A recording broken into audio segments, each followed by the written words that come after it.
আমাকে একটা ভালো মা দেয় নাই, প্রাথমিক বিদ্যালয় মায়ের কোল। আমরা উলামায়ে কেরাম বলি, শিক্ষক বলে, সবাই বলে বাবা প্রাথমিক বিদ্যালয় হলো মায়ের কোল। সেই মা যদি আজকে অধিকাংশ আমাদের সন্তানদের মা ভালো না, মা বেপরদায় চলে, এখনো মা ঝি একসাথে যায়, মেয়ে বুরকা পড়লে মা বুরকা পরে না, মায়ের বক্কাটি মায়ের কপাল কাকায় কাপড় থাকে না। মুসলমান শুনে নাও, দিলের কান্ডা লাগায় শুনে নাও।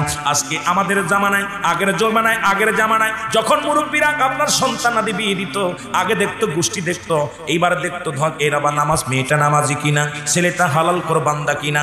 এখন আমরা দেখার সময় পাই না, আমরা হয়েছি এখন সুন্দরী পুজরি, ধলা পুজরি। এখন ধলা চামড়া হলেই পাগল হয়ে যায়, আর এই ধলা চামড়াগুলো পেট খালি পিঠ খালি কপালের পর এক নুক্তা লাগায় চলে। এরা দেখবেন মায়ের খেদমত করে না, বাবার খেদমত করে না, ওর মা ওর শ্বশুরের খেদমত করে নাই, শাশুড়ির খেদমত করি নাই। ও আইসা আপনাকে নিয়ে কোনভাবে আলাদা করা যাবে, কোনভাবে সংসারে ঝামেলা করা যাবে, ও আপনারা নিয়ে শান্তিতে থাকতে দেবে না। জোরে বলেন ঠিক কিনা?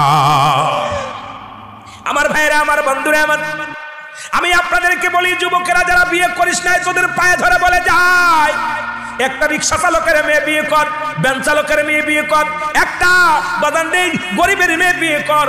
ওই মেয়েটা সুন্দরী হোক আর কালো হোক, ওই মেয়েটা নামাজ পড়তে পারে, পর্দায় থাকে, পর্দার বিধান মানে, ইসলামের বিধান মানে, এমন একটা মেয়ে যদি তোর জীবন সঙ্গিনী হয়, এই দুনিয়ার মধ্যে তোর মতো জান্নাতি মানুষ আর কেউ নাই, তোর মতো সুখী মানুষ আর কেউ নাই। আর যদি একটা নাস্তিক যদি তোর কপালে জুটে যায়, তুই দুনিয়ার জাহান্নামে পড়বি, শান্তি তোর কপালে নাই। জোরে বলেন ঠিক কিনা?